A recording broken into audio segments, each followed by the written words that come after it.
Hey everybody, welcome back to the Fin Factor. I'm Paul, and Aaron is unfortunately unable to join us for tonight. It is episode 117, so I'm going to try to make this one quick and painful. I'm sorry, painless is what I meant to say. Painful was the whole week that we were going to be talking about here. So let's just jump straight into it and get this over with. So against Anaheim, a 4-1 loss again, a team we should have beat. That we should be dominating, really. This is a team that's at the bottom of the standings. And although we are as well, again, this is a team that's 5 points out of a playoff spot, the San Jose Sharks. And they need these points. They needed all of the points that they could have possibly gathered in this past week here. And unfortunately, the week prior was not much better. So really blown opportunities here, especially with the teams around the San Jose Sharks not really winning games. They could have really got some ground and put themselves in a position to be in the number 4 spot. So just really a very disappointing last couple of weeks, really. But this game against Anaheim in particular, you were hoping for a bounce back. You were hoping for them to kind of rally around the troops here, and it just did not happen. A 4-1 loss. I could take something a little bit tighter than that, maybe, but to lose by that margin, just not acceptable for a team like this. Before I move on, I see super producer Jason put down here, like, subscribe, ring the bell. Yes, of course, if you are enjoying the show or if you have enjoyed previous shows, please make sure that you do hit that bell and subscribe to us, because when you do subscribe, of course, when we're going live, we can get some comments flowing in the section. I don't imagine there's going to be many comments because there's not a whole lot of people that are really interested in talking Sharks hockey right now, which is kind of a bummer. Although Keith here does throw one in there, says, "Hi, Paul, hope you're all well." Keith, I hope you're doing well too. If you watched these games this past week or two, you're probably doing about as poorly as I am, but there you go. Also, by the way, if you want to take pity on the show, I'm sorry, if you want to support the show, feel free to use that super chat function. I will go ahead and read your comment off. As well as our Venmo at the Fin Factor, if you would prefer to do it that way, so that Google doesn't get a portion of that. That's totally fine too. Okay, so let's move on here. 3-2 loss, not tonight, but last night, to the Minnesota Wild. Kane had a nice shorthanded goal, and I had said this in a tweet, and I'll say it to you guys now. The penalty kill for the San Jose Sharks looks actually more offensively deadly, or dangerous, I should say, than the power play. The power play is, and we've talked about this before, when a guy goes in and is carrying the puck and he does that little drop back pass. And I think a lot of people don't like that. It's just kind of what everyone does now. I get it. I think some other teams have figured out how to kind of defend against that, because they almost have somebody floating behind the puck carrier, so you can't even drop it off anymore. So I really do feel like the Sharks just have not worked on their power play zone entries whatsoever. I think they always work on being set up in the zone, and that's all well and good, except that you have to get into the zone before you can actually set up. And it seems like the Sharks are just not able to do that. However, on the penalty kill, we've seen a little bit more hustle, a little bit more movement. We've seen chances. We've seen shorthanded opportunities. And of course, in this game, we had a shorthanded goal from Evander Kane. For the people that just stopped in, I'm talking about the first game against Minnesota, of course. I'm going to flip through these comments here real fast. Hey guys, who are you? I'm Paul. It's nice to meet you. And then Matt Lowe says, "I'm just speechless after this past week." Just the past week or the past couple of weeks, Matt? Because I feel like it could be more than just this past week. And then Noah Claxton, a cool thing you guys should do is do draft talk once season is over, and looking at the top 10 prospects, since probably getting a top 10 pick. Hey, we're probably getting a top 10 pick. I'm totally cool with that. Having said that, I don't know that Aaron and I really know enough about the prospects to be able to speak intelligently about it. We can certainly read a prospect, like a report. We can read the draft guides and that kind of thing, and kind of relay that information to you. But it's not something that we are watching. All of the WHL games or all of the NC2A games. So we don't know these guys and their abilities on a personal level. We would be able to flip through the same information that you guys would be able to flip through. So there you go on that one. Anything is possible with the lottery, Matt. 100%, but hopefully we get something for the atrocity that is this season. Okay, I will get to that question maybe a little bit later there, Brian. Okay, so tonight's game, 5-2 loss. The one positive coming out of this, if there is one positive, obviously, Patrick Marleau ties Gordie Howe's record for most games played in the NHL at 1767. There was a nice picture of the puck, had some white tape around it, black Sharpie, and they said, now that's a nice tape job. Obviously, kind of a jab at some of the pictures that you've seen maybe of guys who tape their sticks up a little awkwardly. So obviously, it's him saying, nice tape job. They got the tape around the puck. So, yeah, it was really good for Patrick Marleau to be able to hit that record tonight, or at least tie it. We'll talk about later on in the game to come, him breaking that record. Hopefully there's a better showing for him. You would think that a game like tonight, they would come out all guns blazing, but it just wasn't the case. So it's unfortunate. But again, congratulations to Patrick Marleau. And if you've seen any of the interviews, or if you haven't seen any of the interviews that he's done recently, I would highly recommend you take a look at those, because he's been talking a lot about the people that helped him get to where he's been and the amount of games played. He's had lots of things to talk about that are very interesting, and him thinking back to when he just jumped into the league for the first time. And one of the most amazing things for him was when he got through training camp and they gave him some of that money up front so that he could purchase, things that he'd always wanted before he had money, right? So really kind of interesting just hearing those stories. I definitely recommend you guys go ahead and take a look at that. It is really good stuff. Okay, so Meier and LeBanc during this game were demoted down to the fourth line. I don't know if they were demoted down to the fourth line so much as they were just centered by Shellman. Maybe Shellman kind of got bumped up and they just were repositioned alongside him. But for all intents and purposes, yes, he was essentially they were both essentially on the fourth line. Bob Bugner took a question afterwards asking about them being moved down. And he said, yeah, they're his words. They were both horrible in the first period, and they didn't deserve to play in the top nine. So that's, say what you want about Coach Bob Bugner, but that's one of the things I definitely respect about the guy is that he's not worried about the perception of maybe pushing guys down. It's kind of like the same thing as John Tortorella, right? He doesn't mind benching a guy who's a big name roster player. If you're not playing well, then you're not going to play where you're supposed to be playing in that top 6, top 9, top line, top whatever. I'm going to either bench you or I'm going to put you on the fourth line where it looks like you belong right now because this is the way that you're playing. So, good on him. I like that out of Bob. I think he's done a pretty decent job as a coach. You can only do so much. And in fact, one of the things that he said during his interviews tonight was, I can control the things that I can control. I can control ice time. I can control how we try to relay that information to the players, either live on the bench or, after the game is over or before the game, during practice, those types of things. He can control that, but he can't control what the players are actually doing out there. So when they're having their mess ups and they come back to the bench, what he can do is control their ice time. And that's exactly what he did with Kevin LeBanc and Timo Meier, basically putting them on the fourth line. Now, to Kevin's credit, he did assist on Yoel Shellman's goal that made it 5-2. So I hate to say maybe this is where Kevin LeBanc belongs because he doesn't really belong there. He's just playing about as good as a fourth liner maybe would right now. He's not doing the things that Bob Bugner wants him to do. So being up against their fourth line, that line matchup, maybe that's part of why he was able to assist on that goal. Although, again, that fourth line, Minnesota says they don't call it a fourth line.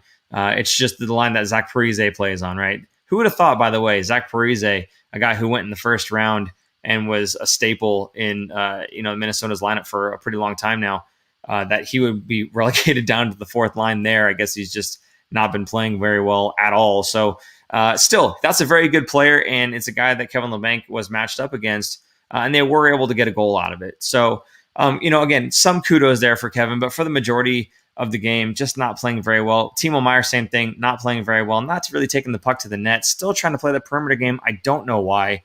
And Brent Hedican said it many times too. Shoot the puck, not just Timo, but other guys on the team. But, obviously we're talking about Timo right now, and that was one of the things that Brent Hedican wanted from Timo was shoot the puck. Let's see what else we got here. Noah Gregor gets a shot on the top line. When LeBanc got vacated there, I noticed that it was Gregor playing alongside of Couture and Kane. And oddly enough, Gregor actually had some chances. He brought some energy to that line. He was skating hard, moving his feet, banging some bodies. Some of the things that you see Evander Kane doing, obviously not as skillfully as Kane, but I think he did bring some energy to that line, which was kind of nice to see. I don't expect that he's going to stay there, obviously, but you as a coach, you give these guys the opportunity to get some more minutes, to play with some better talent, and maybe that lights a little spark underneath them, right? Maybe they go, oh, geez, he's calling on me to be on this top line here. I gotta show up. So maybe they come with a little bit more gusto. So good on Noah Gregor for doing that. Also, he was on the top power play unit. Another guy that was on the top power play unit was Mario Ferraro. I think this is in the third period. Again, Bob Boughner just kind of saying, well, if you're not going to play there and you don't belong, I'm going to shuffle guys in that are working hard tonight. Mario Ferraro got the call. So it was nice to see him get an extra shot there because you don't normally see him, obviously, with guys like Erik Karlsson and Brent Burns. They're going to soak up the majority of the minutes there. So any other defenseman on this team is usually not going to be able to get the time. So, good on him for getting called on, stepping up, and being able to get those minutes. Now, I do see we have some super chat here from Ben Melgren. Ben, thank you so much for the $1.99. Do appreciate that. May as well play Gabriel and VL on the same line. Hey, that is something that the broadcasters have been talking about. They said if they ever put those two guys on the same line, watch out. I would be all for it. I mean, at this point in the season, kind of who cares, right? You may as well just go ahead and mix whatever guys in that you want. Give whatever guys the playing time that you think they deserve. If it's a guy that maybe has impressed you in the past, throw him in there. See what happens. Who knows? Even if you don't win the game, give him some experience, and you might surprise you. And if anything else, maybe it's a guy that he'll show you something for a re-signing of a contract or perhaps a trade in the offseason. So it could be beneficial to give some of these other guys a look. Scouts are still watching. So thank you for your comment there. Caretaker Wanted does say Boughner keeps it honest. No need to sugarcoat things. I do agree with you on that one. Obviously, as with what I just said. So we're right there, you and me. Noah Claxton saying you can't coach effort. In some ways you can, but I think that for me, the effort was there in some spurts, but at the same time, it wasn't coordinated effort, and it wasn't. It was like working harder, not smarter, I guess. I don't ever want to say that these guys are not putting the effort in because I've heard these guys after the post games. It's not like we're not trying. We're trying, but sometimes when you're trying harder is when you're making most of your mistakes. So there are times where they're really trying to focus on doing the right thing, but that screws them up a little bit more for some reason. I don't know why. Either they're chasing the puck now because they're trying to do too much, or whatever the case may be. So, I don't want to say that the effort's not there. I just think that they're not working smartly, if you will. Smartly a word? I think it's a word. Anyway. Those are the comments. Thank you for those comments and for the super chat, Ben. I do appreciate that. I want to say one more thing about tonight's game. Kevin LeBanc was asked afterwards by me, actually, when your game isn't where the coach would like it to be. Obviously, you speak with him, but do you also go to the veterans on the team for some guidance, right? And actually, what he said was kind of interesting, that he doesn't have to go to the veterans. The veterans actually come to him. Or they come to you. I don't want to say they just come to him. It's anybody who's having a hard time. The veterans tend to go and do that. And he says that's what makes them the veterans. They say, keep your head up and keep working, those kinds of things.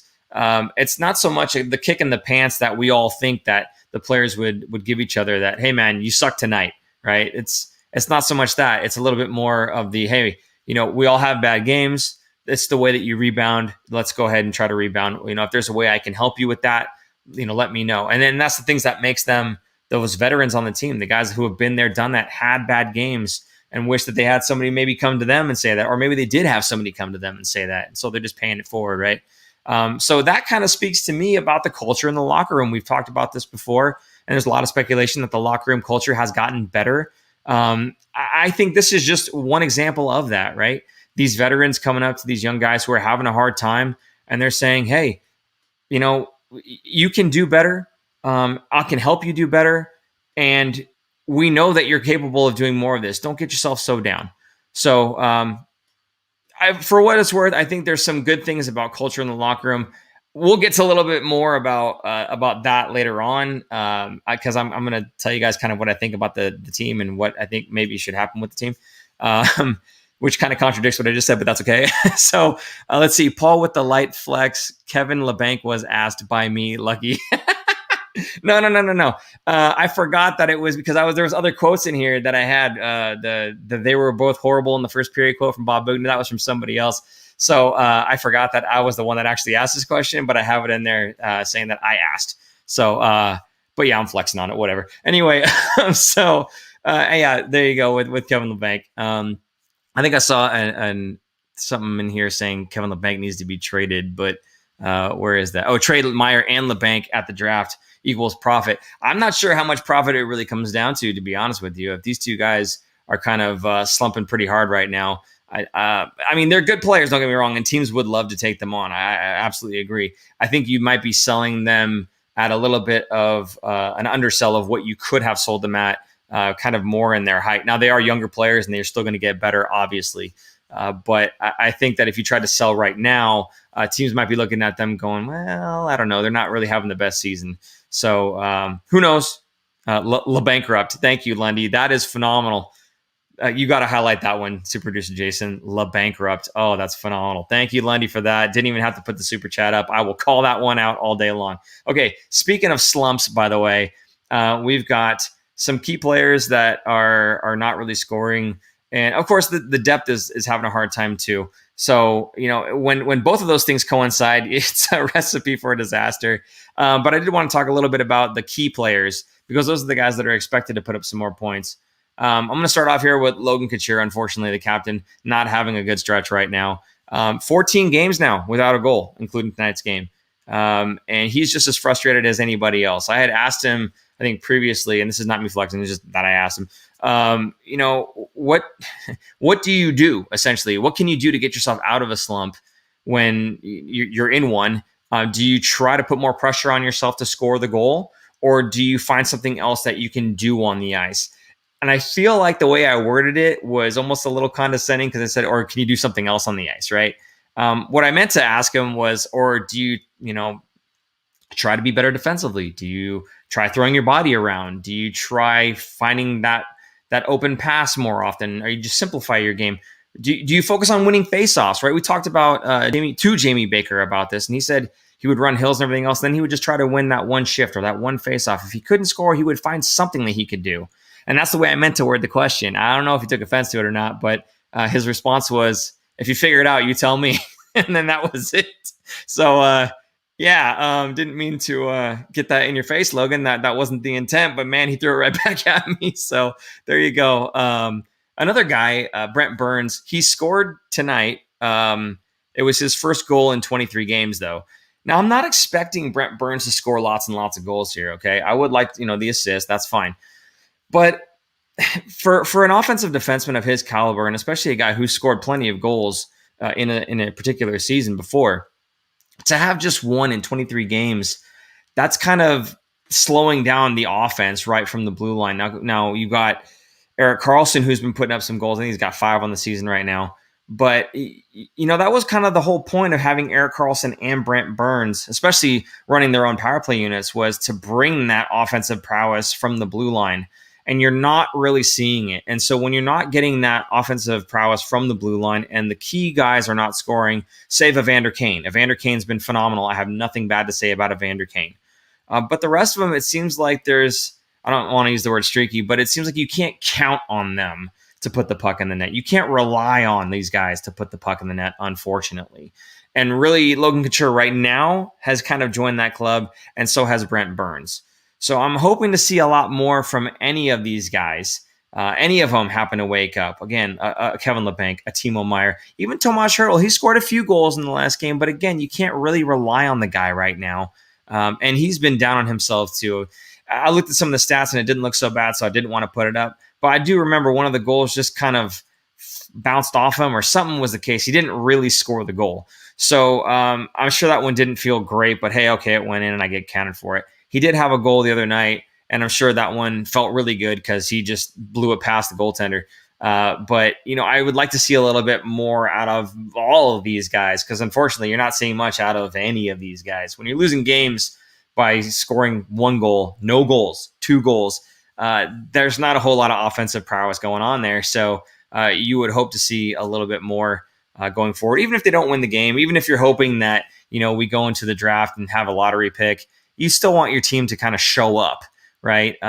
Although you got a lot of people that want it both ways. They want to tell you how bad the team is, but then they also want the draft pick, but then they're upset that the team is so bad. Pick one, right? So regardless, I don't know if we've got Super Producer Jason. I know you highlighted something earlier that I didn't mention.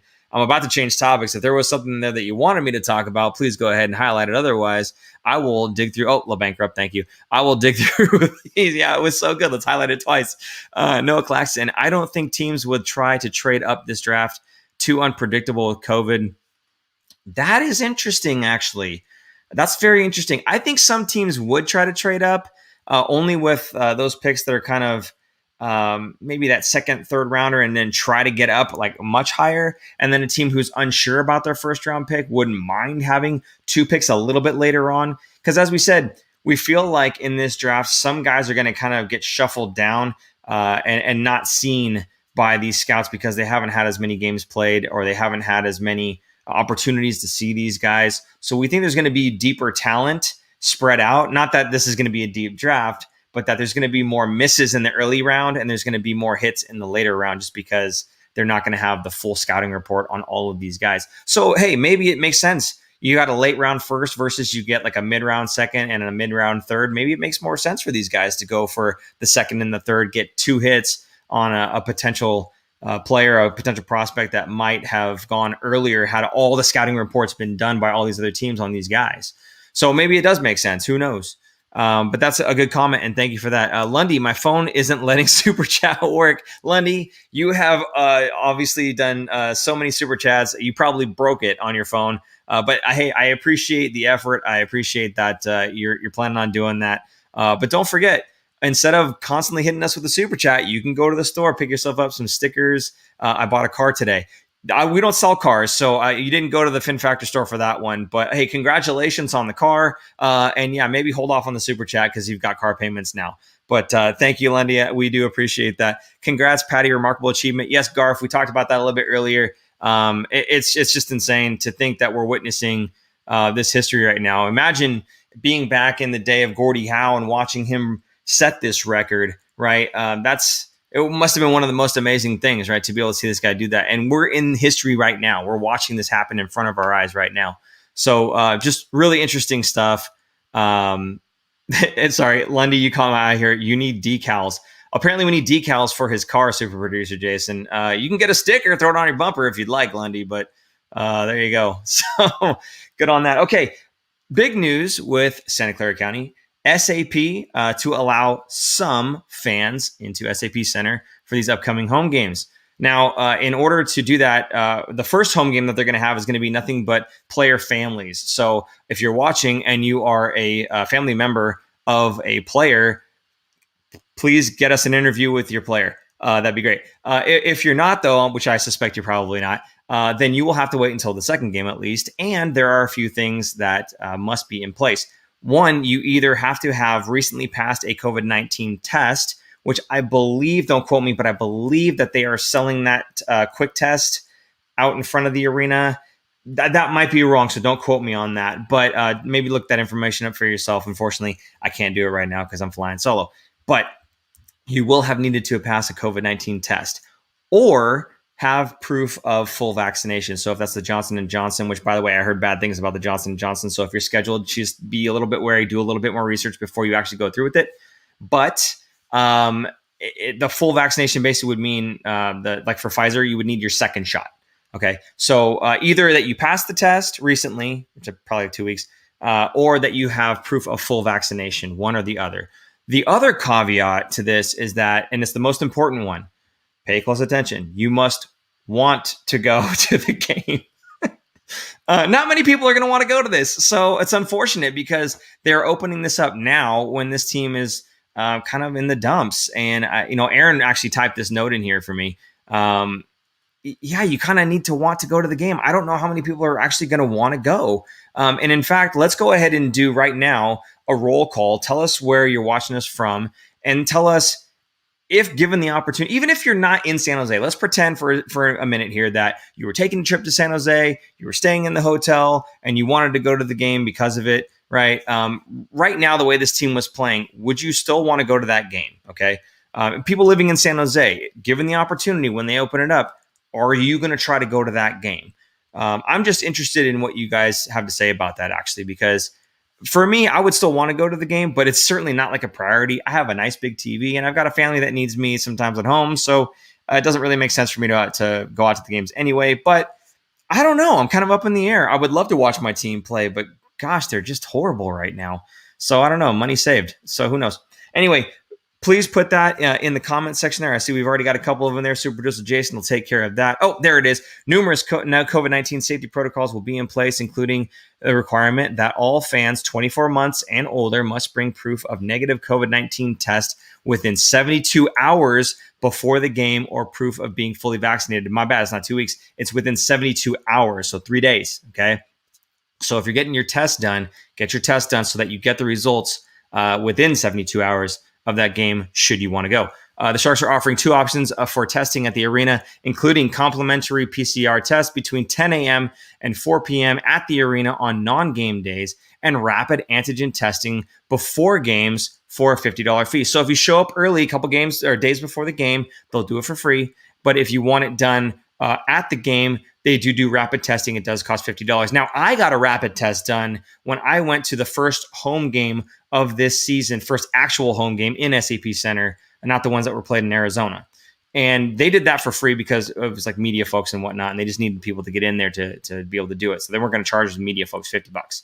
But you can go, again, the day before, 2 days before, whatever it is, get that done, and then you don't have to worry about paying that $50. If you forget, hey, it's $50. If you really want to watch your team play, there you go, and they'll have it done for you. Now, from what I remember, that testing actually took about 30 minutes or so to get the results.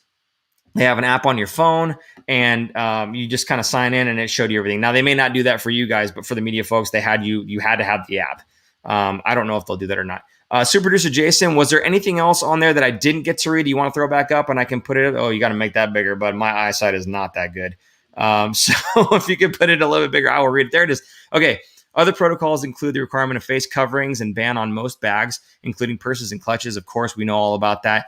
You have to have your face covered, not with the little ventilation thing, the outbreathing thing on it. It's got to be a full face covering. And then, of course, the bags have to be the approved clear bags so that they can see through to make sure you're not bringing anything in that you're not supposed to be bringing in.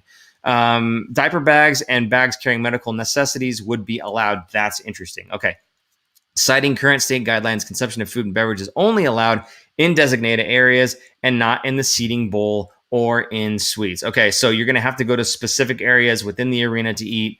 So don't bring something in food-wise, trying to sneak it in, thinking that you can eat at the seats. They might toss you out of the game, and then you're out the ticket price and the $50 rapid testing. So don't do that. Yes, Lundy, the more you know. I don't know if we can get one of those real quick before my finger goes across. The more you know. Never mind, we can't do that. Okay. We've got... Yeah, okay, the SAP stuff is done then. So, Super Producer Jason, were most people saying that they would? Yes, always have to support, unless it was a special event, the Patty celebration. Okay, so you would go for that. Absolutely, I would totally go for that. If they're playing the Kings, but they're done with them for the year. I drove to Phoenix a few weeks ago, watched them lose. Just love hockey and the Sharks. I love that, Ryan. Thank you. I got Pfizer. No, not going to the game this season. Hey, man, Keith, I don't really blame you. You know, there's... some folks are I just don't care. I just want to go watch my team play. Some folks are a little bit more like, I just don't see the point. So, again, like I said, I got a nice big TV. I'm happy watching them there. Now, I had talked about team culture in the locker room a little bit earlier. And it's funny for me to bring this up now because I'm kind of at the point now where, and everyone's going to see this the wrong way. Listen to me. Hear me out, okay? I am ready for the fire sale at the draft. Okay. I'm ready for it now. And the only reason I say that is not because, this team sucks, that we need to sell everybody off. Carlson's terrible and Burns sucks. No, that's not the case. Okay. The reason I say that is because this is now the second season with the same core and the same blue line of Erik Karlsson and Vlasic and Brent Burns, these big names, big contracts. It's the same thing with them where they're just not able to put it together. So I think it's safe to say moving forward, you're kind of going to get more of the same. The experiment was a great idea. It was a great thought. Unfortunately, it just doesn't seem to have worked. And to try to force it to work is kind of going to be, it's insanity, right? It's doing the same thing and expecting a different result. So I'm kind of in this boat where I feel like I'm ready for the fire sale. Okay. I'm okay with the fire sale. So Now, this is something that's totally doable, and I'll tell you why. These are players that are prideful and they want to win, okay? If they see that they're going into the next season with essentially the same core because all we're doing is a little reset. Erik Karlsson said it himself. I don't want to be playing on a team that is going to be going through a rebuild. That's not why I came to San Jose, right? And fingers can get pointed at him. I know. John Scott was one of the guys saying, hey, man, it's your fault. It's your fault that we're going through, that the Sharks are going through a rebuild. You taking all that money on and, commanding all that cash, all that cap. And, of course, they're not going to be able to sign these other guys to make them a good team for the depth that they need. I don't know that I necessarily 100% agree, but I guess what I'm saying is if he feels that way, let him go. Like let him walk. You know why? Well, not walk, trade him if somebody will take him. But the reason being is if he doesn't want to be here and it's not working out with him on the team for the past 2 seasons in a row now, to think that the third season is all of a sudden going to be different for him as well is kind of insanity too, right? So if he sees that you got the same core, you've got a couple more role players, do I really want to be on this team anymore? Okay, fine. Then maybe give him the opportunity to go somewhere else and get all that cap back. Same thing for Brent Burns. Does he really want to be on this team still? For Marc-Edouard Vlasic, even though he's got a big contract, does he really want to be on this team still? And if not, hey, maybe let these guys go and then start an actual rebuild, right? There's only a few guys that I would really want to keep on this team, and it's not big name guys, apart from Evander Kane. Now, I'm 100% okay with Kane, and it's easy to say that, obviously, because the guy puts up. He puts up goals. He puts up hits. He plays in all situations. He plays in the power play, plays shorthanded, 5-on-5, and he thrives in all situations. He's not been in the penalty box for a very long time, and even when he has, it's been in longer stretches that he's been in there, right? He hasn't been sitting there for long amounts of time. And the guy's right. I brought it up in a post-game interview with him. I said, isn't it nice having a guy like Curtis Gabriel in the lineup to take those fights for you? And he says, I don't know why everybody thinks I fight all the time. I averaged 2 fights for my entire NHL career. I looked it up. He's right. The guy only fights 2 times a season on average. So I don't know why everybody thinks he fights, including me, why he fights so much. But he doesn't. So he's just in the box for hooking and tripping and everything else. Although, again, recently he hasn't really taken those penalties. I think he's matured a lot more as a player. So I wouldn't mind keeping a guy like Evander Kane, of course, and he's got term on his contract. Yes, he's valuable to the other teams in the NHL, but you've got him for term. I would love to keep Evander Kane around. Another guy I wouldn't mind, Mario Ferraro. I mean, not even that I wouldn't mind. I simply would not let this guy go. I'd pay him whatever he thinks he's worth. If it's in the $5 million range, okay, I'm cool with it. I think Mario Ferraro is a phenomenal talent. He's only going to get better. He's young. He's got all the aggression in the world. He's got all of the jump in his skates. This is a guy that keeps moving. He will just not stop. If there's a loose puck, he's after it. And if he's not after it, it's because he's gassed. That's the only reason I've ever seen him give up on a puck is he's gassed. He doesn't even give up. He pushes as hard as he can, and he just can't move.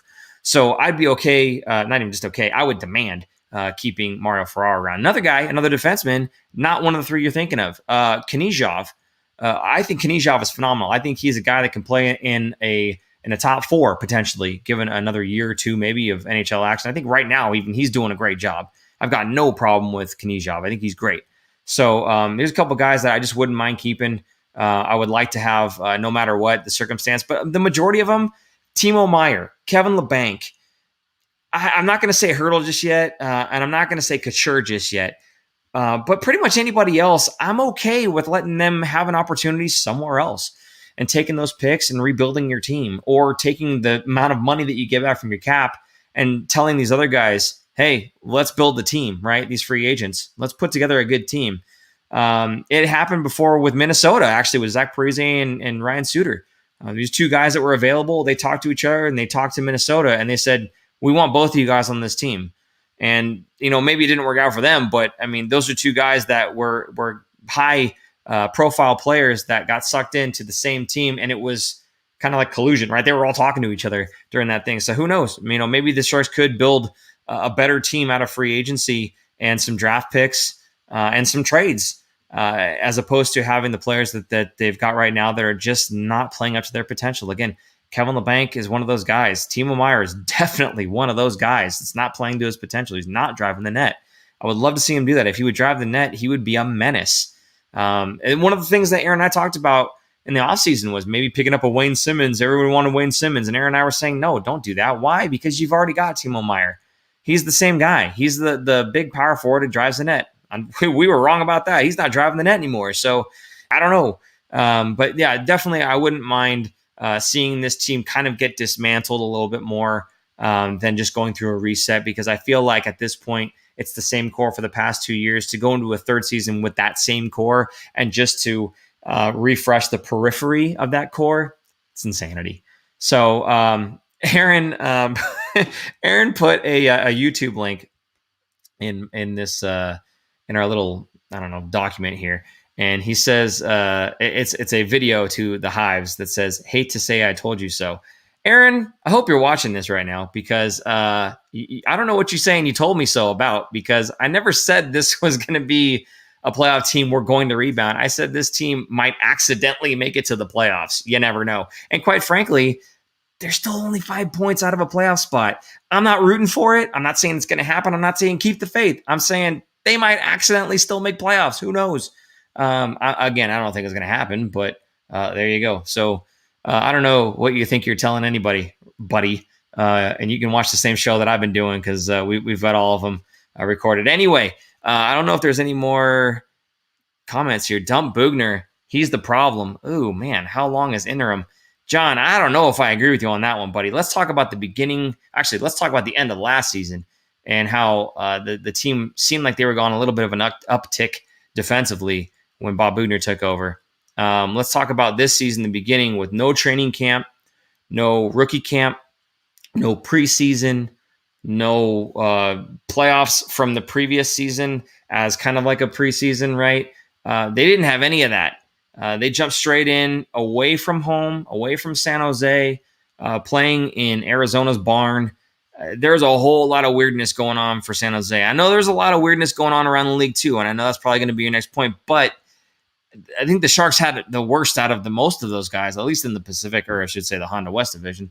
So I'm not really ready to pin this one on Bob Bugner. Let's talk about, again, this season so far. Beginning of the season, with all those things in place, they really weren't that great of a team. They were still learning the system. The first 20 games were like preseason. The first 20 games were like the training camp.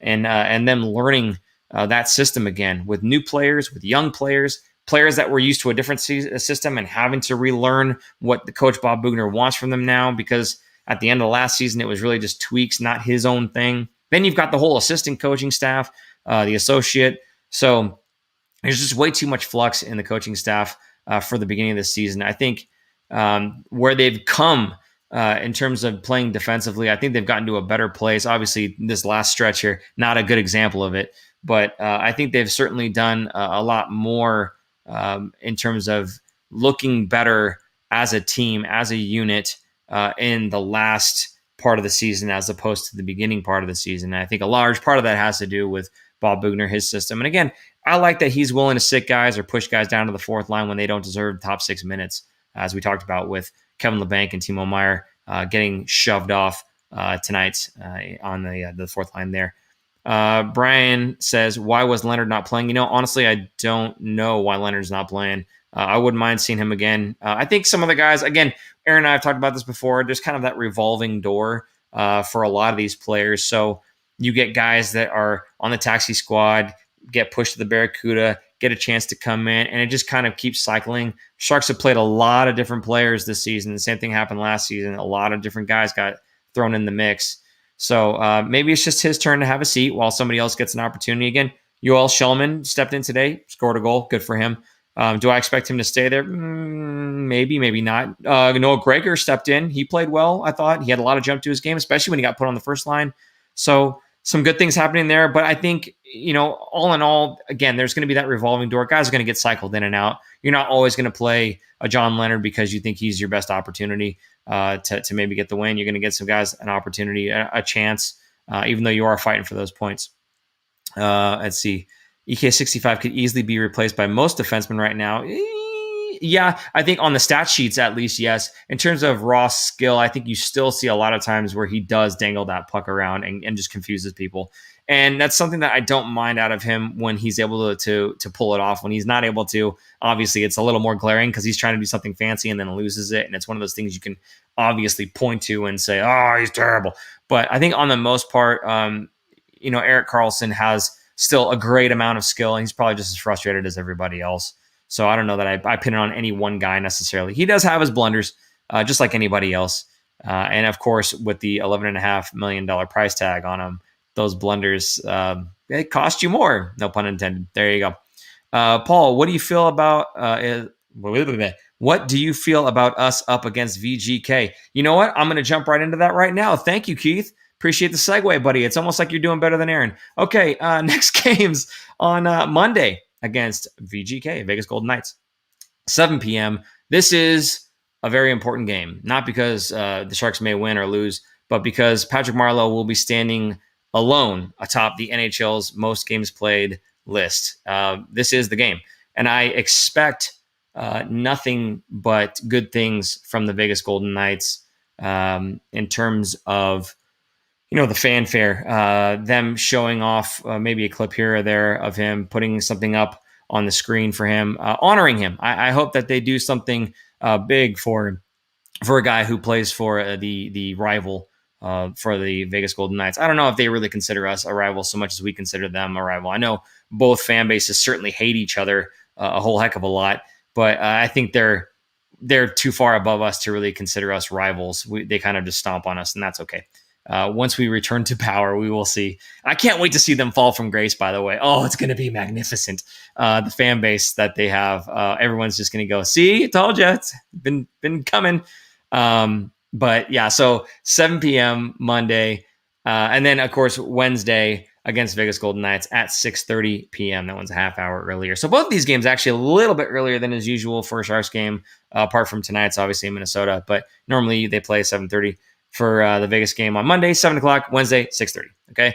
So be aware of that. Don't miss the first period, especially on Monday's game, because I'm sure they'll do some sort of a tribute for Patrick Marleau. That's going to be the main thing I'm looking forward to. I think Keith was the one that asked about it. How do you feel about us? Yeah, honestly, I'm for me, this season is pretty much over unless you see in the next 3, 4, 5 games straight, they catch a lucky bounce and they start climbing back up again. I can't see it. I just can't see it.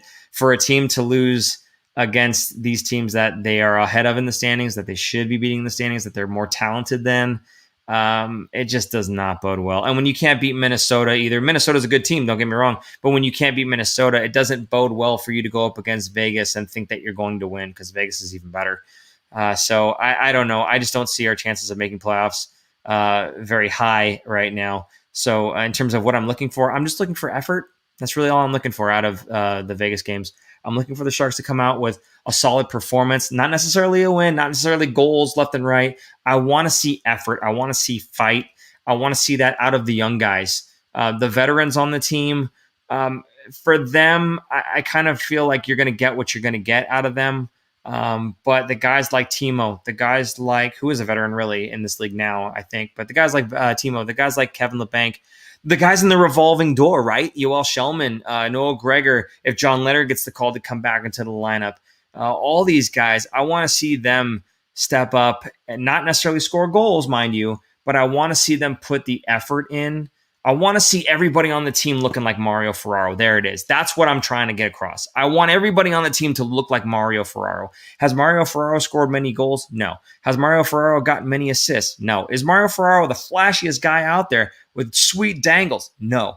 Is Mario Ferraro the hardest working guy on the ice every single shift of every single game for the Sharks? Absolutely. That's what I want. I don't really care about where it leads. I want the work ethic. Because you can build off that. You can build off of the work ethic.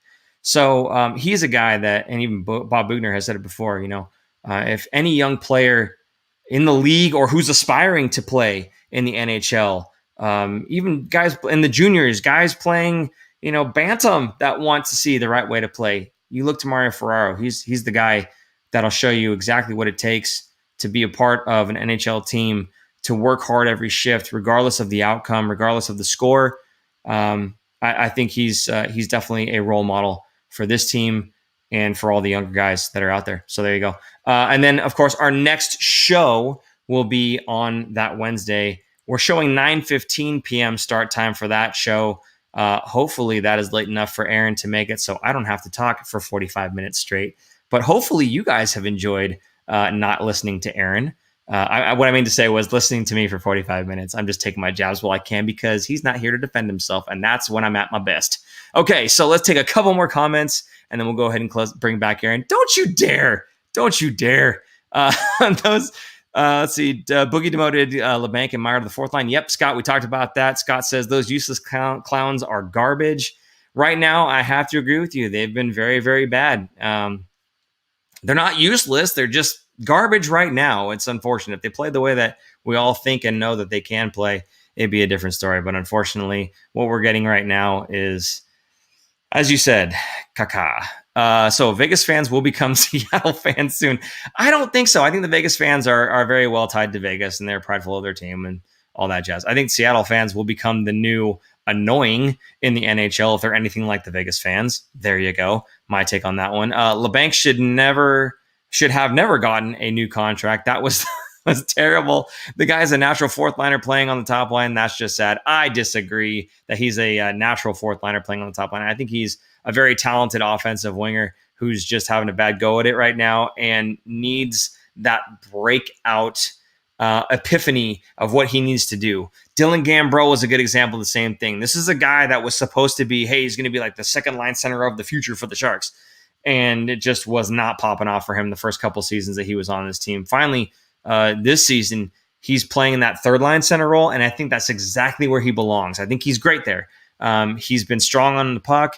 He's been working hard, throwing the body around a little bit, actually, and he's been setting up plays. Now, maybe it's because he's matched up against third-line talent in the NHL, but I got to tell you, last season, him against third-line talent was a nightmare. I was afraid every time he was on the ice, even against no matter who was on the ice against him. So this season, I've got a lot more confidence in him, and so does Bob Bugner. He's throwing him out there oftentimes at the beginning of a period. He's throwing him out there even on power play, I think, once or twice. And it's actually funny. One of the games, actually the first home game, they had a penalty kill, and they were down a defenseman, and they threw Dylan Gambrell out there on defense.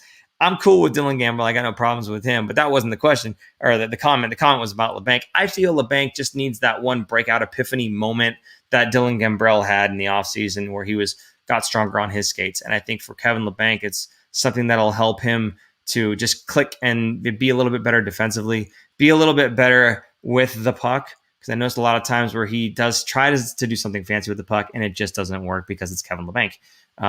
So I would like to see him maybe kind of slow the game down just a little bit and just that one light bulb epiphany moment for him, and he'll be good to go. Maybe a second line winger. Granted, you got him saying he's on a top line. He's playing on the top line, doesn't belong there. I kind of agree with you there. I think he's more of a second line guy, but who knows? Okay, Lundy, Minnesota and Sharks switch skill levels. Oh boy. He says, is 38 better than EK65? Yes. In terms of work ethic, I would have to say so. There's too many times I've seen Erik Karlsson gliding around, and Mario Ferraro does not. Mario Ferraro does not glide, I think, ever. I've only ever seen him move his feet. I see too much of this hunched over, bent, and stretching your stick out as far as you can to try to push a guy to the outside from Erik Karlsson. That was a goal that happened today. I can't remember who scored it, but Erik Karlsson was pushing him to the outside a little bit, but he was, again, bent all the way over, had to stick all the way out. And you'll remember the goal because it's the one where the Minnesota Wild player actually clipped his skate on Martin Jones. They tried to overturn the goal, but it didn't call it. They didn't call it that way because Martin Jones was a little bit out of the crease. That goal, if that was Mario Ferraro and not Erik Karlsson, Ferraro would have kept his feet moving, not hunched over, put his stick out. Ferraro would have shoved him to the outside. Whereas Erik Karlsson kind of just lackadaisically just pushes him. That's kind of the feeling I get whenever I see Erik Karlsson playing defense. That's the noise I make in my head because that's all I get out of him. So it's unfortunate. Let's see. You have the better voice. Oh, well, thank you. Wait. Hold on. I missed a couple comments up here, and I see Aaron's here to try to defend himself. It's too late, Aaron. It's too late. Yes, I agree, Lundy. Okay, there you go. Paul, thanks for being here, Mr. Consistency. Dan, you're welcome, buddy. Anytime I can, man. I love doing these shows, even if we suck. I love talking with you guys. You guys are awesome. You have the better voice. Oh, I hope he's talking to me. Thank you, Lundy. That big Mario energy. You got it, Ryan. I'm telling you, this guy. When he gets even better than he already is, look out, because you can't teach effort. I think someone had said earlier. If that's true, then Mario Ferraro's got a big step up on everybody else in the NHL. He's a taxi squad on first line. He's a taxi squad on first line. I'm not sure who you're talking about there. Okay, we'll pass that comment up. You're doing a great job, Paul. Thank you, Keith. Appreciate that. If we have a top 5 pick this year in the offseason, who do you think we should pick up?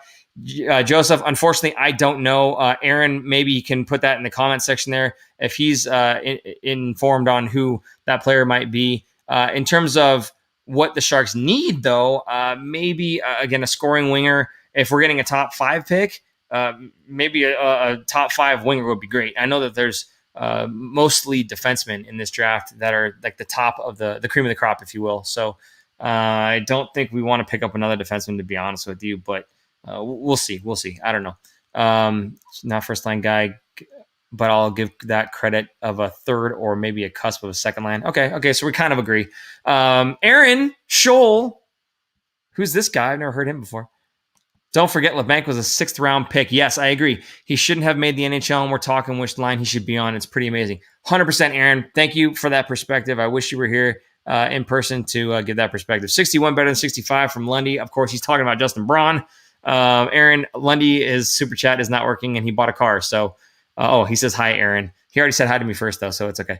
Aaron, true. I always forget he was drafted so low. Joseph, eating his words a little bit there. That's okay. We still love you. Look who showed up finally from Ryan talking about Aaron. Thank you. Aaron says, sorry, family commitments. Paul got the Iron Man streak. You know it, dude. I'm always here. The only time I was gone was when I had a kidney stone, and that was for, unfortunately, the interview that we had, or that Aaron had with, what's his name? Steph Nason, who is no longer a Shark. So there you go. Aaron casting people off of the team with his interviews. Hey, hopefully if the Sharks tank hard enough, we get Walls to that. He's a goalie. I wouldn't mind. Although we've got some goalie prospects already that people are high on. So who knows? Maybe we don't want that. Maybe we do need another scoring winger. I think that's the right way to go. But hey, it's each their own. LeBankrupt is taxi squad in top 6. He's in the top 5-10. The goaltender, that's the Jack's talking about. Aaron says the Sharks need to grab the best player available, period. I love it. They need a top end 4, but it's mainly defensemen that are going. That's what we just said.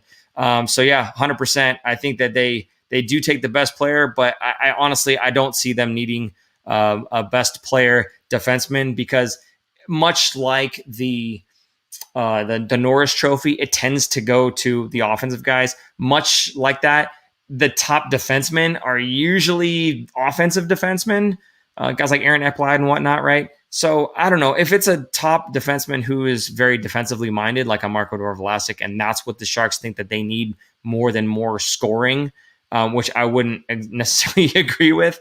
Then maybe they'll end up going with that. Personally, I go with the guy who's got as much of a touch with the puck as anybody, to try to get that offensive talent generating more.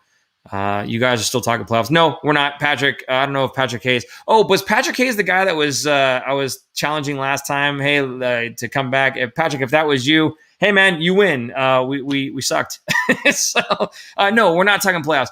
Again, Patrick, it's not that I said we're going to make playoffs. It's that I was saying it's not unfathomable. And even right now, 5 points out, like I said before in the show, being 5 points out of the playoffs, they might accidentally find themselves in a spot where they don't belong, which would be in the playoffs. And he also follows up with, haha, cheers. Yes, of course, cheers. This is all in good fun. We have no ill will or ill intent towards any of you guys. We're all fans. And as much as you guys want to poke the bear, we're okay taking it. So we'll poke you back now and then. But there you go. Last comment here, we'll say from Aaron. We'll let you wrap up the show, Aaron. You'll never see a goalie play the year after they're drafted, so going after a goalie in the first round wouldn't be wise for the Sharks. Aaron, you are correct. That's all there is to say about that. So good on you.